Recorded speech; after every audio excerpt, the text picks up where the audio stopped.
Astro positive vision के PM अंक में आप सबका स्वागत है। नमस्कार, मैं हूं आचार्य डॉक्टर पूरन चंद्र पांडे यशस्वी। आज मैं आपको बताऊंगा क्या अपने जीवन काल में कभी भी नीतीश प्रधानमंत्री बन पाएंगे या किंग मेकर की भूमिका में ही रहेंगे सदैव। जैसा कि आजकल राजनीतिक गलियारों में बड़ी चर्चा है और केसी त्यागी जी ने इस बात को हवा भी दे दी कि इंडिया गठबंधन ने उनको पीएम बनने के लिए न्योता दिया है, इसलिए वो भी पीएम बन सकते हैं या वो किंग मेकर ही बने रहेंगे।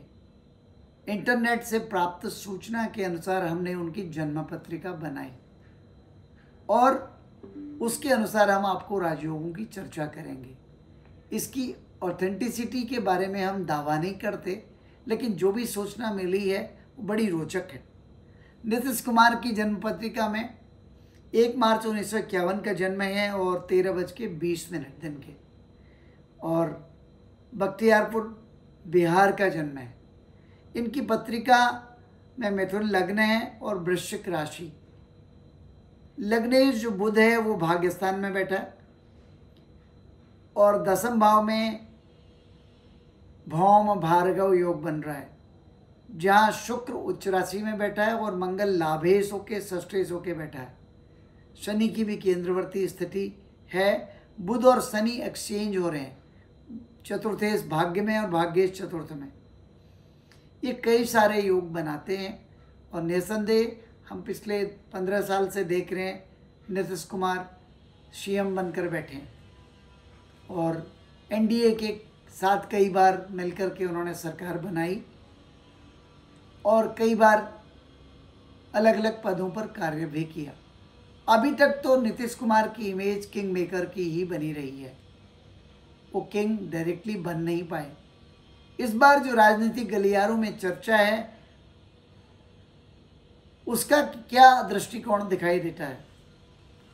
नीतीश कुमार की पत्रिका में अभी राहु की महादशा चल रही है और राहु में भी शुक्र शुरू हो गया, जो तो कि 10वें भाव का कारक है।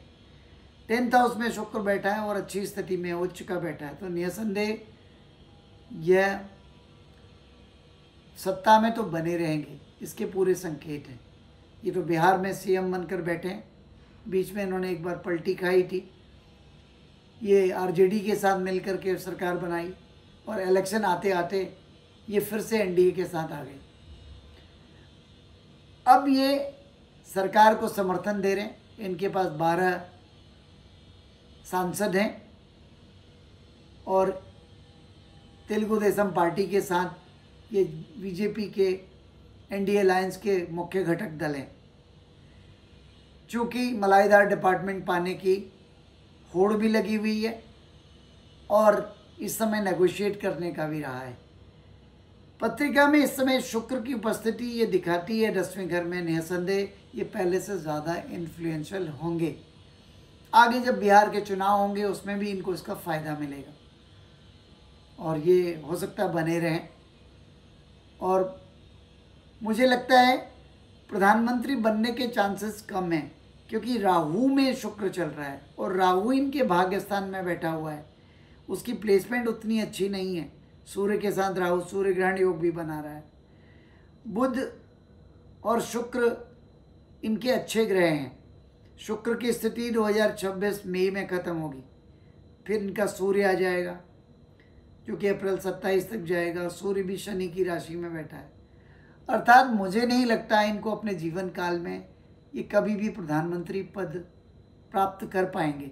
किंग मेकर रहेंगे और ये चाहें तो आगे और दूसरी सुविधाओं में जा सकते हैं, दूसरे मंत्री पद मिल सकते हैं, उपराष्ट्रपति बन सकते हैं, लेकिन प्रधानमंत्री बनने के योग नहीं है। मैं आपको बता दूं कि प्रधानमंत्री चक्रवर्ती सम्राट कहलाता है ज्योतिष की भाषा में। प्रदेश के स्टेट के जो मंत्री हैं, मुख्यमंत्री हैं, वो सम्राट कहलाते हैं। चक्रवर्ती सम्राट उन सबको रूल करने वाला माना जाता है। ऐसे योग फिलहाल तो मोदी जी की जन्म पत्रिका में दिखाई पड़ते हैं, लेकिन नीतीश जी की पत्रिका में बिल्कुल भी नहीं दृष्टिगोचर होते हैं। और किसी दूसरे की पत्रिका में हो सकते हैं, उसकी चर्चा हम अगले अंक में करेंगे। तो हमारा फाइनल कंक्लूजन ये है कि Nitish Kumar will always be a king maker, he will never be a king और अ प्राइम मिनिस्टर। तो मुझे लगता है कि अपनी पद लोलुपता को छोड़ दिया जाए, सरकार को समर्थन दिया जाए बाहर से, तो ये अच्छा है। अगर नीतीश कुमार एनडीए को छोड़कर इंडिया गठबंधन के साथ मिलते हैं और वहाँ जाकर के सरकार बनाते हैं, उसकी संभावना भी मुझे नहीं लगती कि वो सरकार बना पाएंगे, वो सक्सेसफुली चल पाएगी। उसमें भी लड़ाई झगड़े होंगे 6-8 महीने, साल भर में, वो भी टूट जाएगा।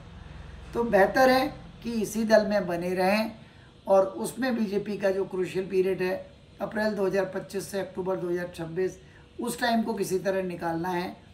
उस समय में कॉम्प्लिकेशन, मनभेद आएंगे, लेकिन हो सकता है वो स्थितियां मैनेज हो जाएं और बीजेपी 5 साल अपनी सरकार चलाने में सक्षम रहे।